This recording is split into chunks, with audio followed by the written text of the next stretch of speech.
Começa mais uma edição do JR 15 Minutos, o podcast da Record TV que aprofunda as notícias que mais mexem com a nossa vida.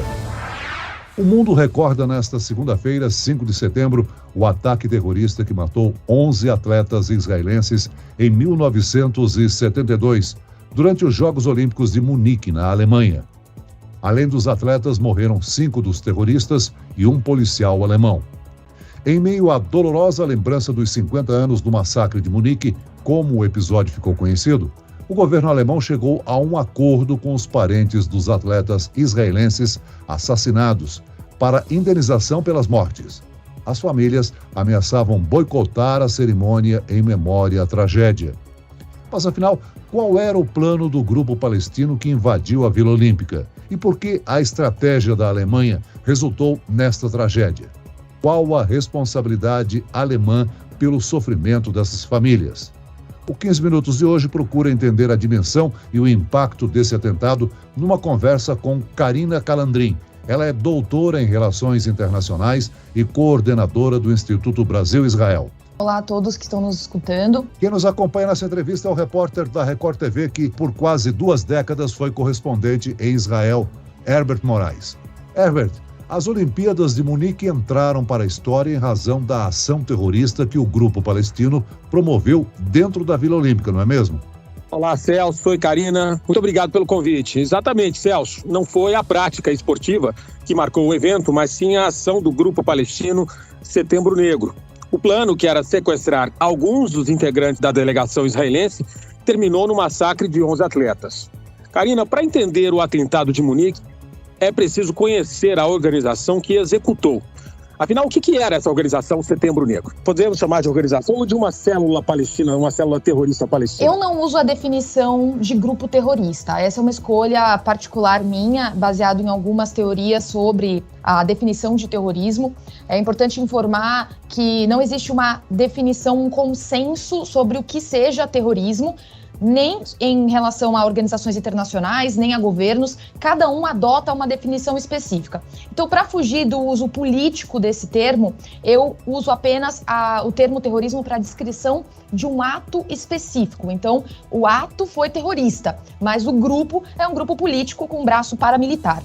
O Grupo Setembro Negro, ele foi fundado e tem esse nome, Setembro Negro, após a expulsão de palestinos da Jordânia, do Reino da Jordânia, que aconteceu no início dos anos 70, por conta de questões políticas. A Jordânia não queria mais lidar com os palestinos em seu território, os refugiados palestinos, que se tornaram refugiados após a criação do Estado de Israel em 1948 e a Primeira Guerra Árabe-Israelense, e com isso expulsaram esses palestinos, o que foi conhecido como Setembro Negro. Esse episódio foi chamado de Setembro Negro. E esse grupo utilizou esse nome, né, como forma também de protesto, como forma de representar a sua causa. Ele é um dos grupos que existiam na época de palestinos que perpetravam atos de terrorismo contra Israel. E o mais famoso era a Organização para a Libertação Palestina, liderado e fundado por Yasser Arafat, que também vai perpetrar atos de terrorismo neste mesmo período, até os anos 80, até ser reconhecido como uma organização política válida nos anos 90 por Israel, a partir dos acordos de Oslo. Karina, qual é o objetivo do grupo com o sequestro de membros da delegação israelense? Eles seriam usados em alguma negociação? O objetivo, sim, primeiramente era a libertação de presos palestinos pelo governo israelense. A maior parte desses ataques da época tinham esse objetivo. Então existiam palestinos considerados terroristas que estavam presos em Israel. Então existia ali uma tentativa de negociação. Só que Israel sempre teve uma postura de não negociação com terroristas. Então o governo israelense não cedeu e com isso os atletas foram assassinados. O objetivo do ataque, sempre o objetivo de um ataque terrorista, não são as vítimas imediatas. Então, esses atletas que infelizmente faleceram, eles não eram o objetivo do ataque. O objetivo era o governo israelense. O objetivo era afetar o governo israelense, tanto na tentativa, primeiramente, de ter uma negociação em troca de prisioneiros, mas também um objetivo maior, que era a libertação do povo palestino, a criação de um Estado palestino e também a destruição do Estado de Israel, que é uma pauta frequente nestes grupos e nos atentados da época. Agora, Karina, 2 atletas israelenses foram mortos no momento que o grupo invadiu a Vila Olímpica e outros 9 foram feitos reféns. No processo de negociação, a polícia alemã teria adotado uma estratégia que se mostrou equivocada. Esse foi um dos fatores que provocou as outras mortes? Sim, né? A condução pela polícia alemã não foi a ideal e, inclusive, por isso que hoje, após tanto tempo do ataque, a Alemanha fez esse acordo com as famílias das vítimas, né? É um importante ato esse que acontece agora, porque reconhece a culpa que a polícia alemã, o governo alemão, tiveram na segurança num evento como as Olimpíadas, né? Hoje em dia a segurança ela é muito mais forte nesses eventos de grande porte, não era na época, e foi uma falha tanto da polícia quanto do governo alemão de lidar com aquela situação. Karina, o ataque foi planejado pelos terroristas, já sabemos disso. 2 deles, inclusive, conseguiram trabalhar lá na Vila Olímpica para conhecer melhor o local. No dia do ataque, os outros terroristas simplesmente pularam o muro ali da Vila Olímpica. Houve falha na segurança dos Jogos? Sim, com certeza houve, né? Na época, a gente está falando de 1972, então a segurança ela não era tão forte quanto existe hoje nesses eventos de grande porte, né? Muito por conta dos ataques 11 de setembro. Os ataques de 11 de setembro de 2001 mudaram todo o esquema de segurança em aeroportos, em eventos de grande porte, em fronteiras. Então, realmente mudou a perspectiva dos governos em relação à segurança. Ela é muito mais rígida hoje, né? Detectores de metal, vistorias de malas que as pessoas levam para esses grandes eventos. Então, existe uma fiscalização muito mais rígida, o que não existia naquela época, né? Apesar do terrorismo ser uma ameaça já muito antiga e na época já existiam muitos ataques perpetrados em relação a Israel e também outros lugares do mundo, o terrorismo internacional ele ainda não era tão difundido na grande mídia e na população. Tanto que esse ato específico das Olimpíadas de Munique fundou uma nova era no terrorismo, né? Do terrorismo internacional, transnacional e o que é chamado também de terrorismo ao estilo palestino. Ele cria esse termo dentro da literatura e também nos jornais da época era muito relatado. A partir de 72 a gente teve registros de sequestro de aviões por grupos terroristas, né? E com o intuito de negociação com Israel, não é isso, Karina? Exato. Tem um muito famoso, que inclusive já fizeram filmes sobre esse ato, que foi o ato do sequestro do avião da Air France em 1976. Esse avião era um avião que estava saindo de Tel Aviv e ia para Paris, na França, fez uma pausa, né, pousou em Atenas, na Grécia, para pegar novos passageiros e também para abastecer, e foi sequestrado.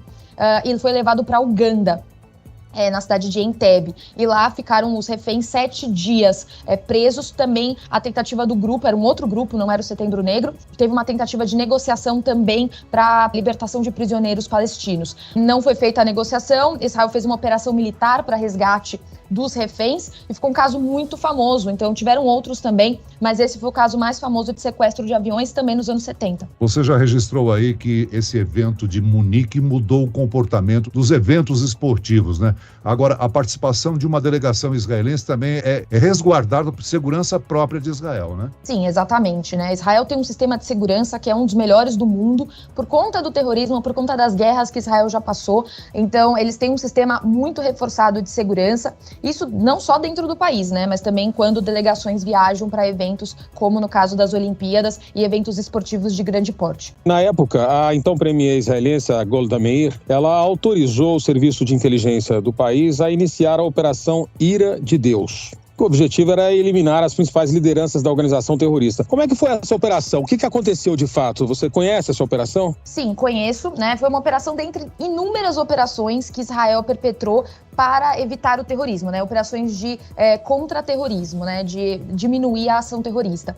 Essa operação, ela foi considerada bem sucedida na época pela sua ação. Foi uma operação mais rápida, não levou tanto tempo comparada a outras. Por exemplo, como o caso da de 1982, 10 anos depois, que foi realizada no Líbano para extermínio dos líderes da Organização para a Libertação da Palestina, que também faziam atos de terrorismo na fronteira norte de Israel com o Líbano.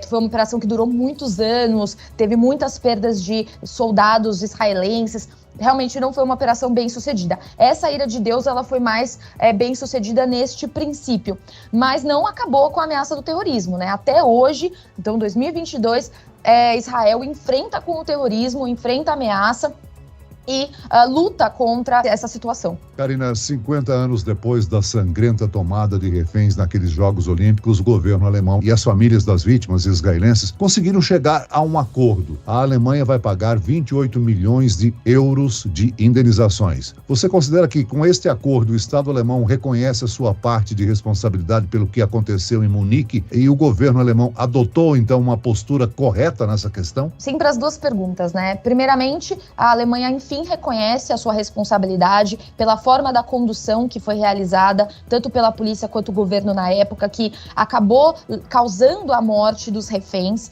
Então não foi uma postura correta para aquela situação, e agora reconhece que teve responsabilidade, teve falha de segurança. Eles não conseguiram, num evento como as Olimpíadas, né? Estamos falando do maior evento esportivo do mundo, um evento como as Olimpíadas teve uma falha de segurança muito grande, e agora eles reconhecem a responsabilidade. Após isso, né, como já conversamos, houve uma mudança na forma como a segurança é conduzida nesses grandes eventos, então realmente foi um divisor de águas para a segurança a partir dos atentados de 72. Karina, a cerimônia de homenagem às vítimas do massacre aconteceu hoje, data que marca os 50 anos da tragédia. Mas as famílias estavam se recusando a comparecer. Após o acordo, cerca de 70 famílias, então, compareceram ao local. Esse trato, ele traz alívio a essas famílias e contribui para uma reaproximação, apesar de sabermos que a Alemanha é o maior parceiro de Israel na Europa atualmente, não é isso? Sim, isso mesmo.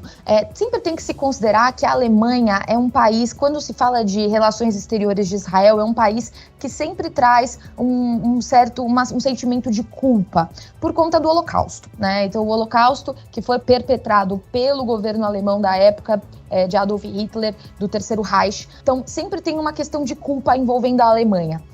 Quando os ataques acontecem na Alemanha, isso também é simbólico, né? Então, os ataques de 72 acontecem nas Olimpíadas de Munique, na Alemanha, isso também é simbólico. A dor das famílias nunca vai ser dirimida, né? Por conta da perda humana, não há um preço para a vida humana. Mas o mais importante não é o dinheiro em si, o mais importante é esse reconhecimento da Alemanha enquanto parte culpada de como os ataques se sucederam e a morte dos atletas. Então, é mais uma questão simbólica do que necessariamente a questão financeira, a questão monetária. Para as relações Israel-Alemanha, as relações são boas, né? Nunca houve rompimento de relações desde a criação do Estado de Israel. No momento não existe crise diplomática entre os dois países, mas fortalece, né, desse ponto de vista simbólico, a relação entre os dois, esse reconhecimento de falha pelo governo alemão. Eu pergunto a Karina e ao próprio Herbert, existe em Israel um monumento que marca essa tragédia de 1972 em Munique? Existem vários monumentos, tanto em Jerusalém quanto em Tel Aviv. Eu já visitei esses dois monumentos, inclusive em relação àquele atleta que, em princípio, foi pego, ia lutar judô. E a mulher dele, inclusive, ela é uma grande ativista, é uma das que ficam à frente desse movimento que agora acontece aí essa reaproximação e esse reconhecimento do governo alemão. Ela está por trás disso aí também, e ela sempre foi uma ativista muito grande com relação ao reconhecimento da Alemanha a esse ataque, né, quer dizer, com a falha do governo alemão na Olimpíada de Munique. Não é isso, Karina? Isso mesmo. Algo que eu gostaria de pontuar, né, se me permitem, é a discussão das narrativas, né? Porque esse ato da Alemanha representa também algo muito importante do ponto de vista das narrativas sobre o conflito Israel-Palestina. Nos anos 70, em 1974, Yasser Arafat fez um discurso na Assembleia Geral da ONU defendendo, né, justificando esses ataques que aconteciam na época. Então, apenas 2 anos dos ataques de Munique, que chocaram o mundo inteiro, justificando, dizendo que eles não seriam terroristas, e sim soldados da liberdade. Essa é uma narrativa que existe até hoje, perdura até hoje, quando se fala, por exemplo, do Hamas, da Jihad Islâmica, que ainda realizam ataques em relação a Israel, de que eles estariam lutando pela liberdade do povo palestino, então o terrorismo seria justificado. Esse ato da Alemanha reforça que o terrorismo não é justificável e que foi um ato de violência, sim, e que não deve ser defendido e não deve ser glamourizado. Muito bem, nós chegamos ao fim desta edição do 15 Minutos. Eu quero aqui agradecer a participação, as informações de Karina Calandrin, que é doutora em Relações Internacionais e coordenadora do Instituto Brasil-Israel. Muito obrigado, Karina. Muito obrigada. E agradeço a presença do repórter da Record TV, Herbert Moraes. Obrigado, Herbert. Obrigado, Celso. Até a próxima. Esse podcast contou com a produção de David Bezerra e dos estagiários Lucas Brito e Kátia Brazão. Sonoplastia de Marcos Vinícius, coordenação de conteúdo Camila Moraes, Edvaldo Nunes e Deni Almeida. Direção editorial Tiago Contreira. Vice-presidente de jornalismo Antônio Guerreiro. E eu, Celso Freitas, te aguardo no próximo episódio. Até amanhã.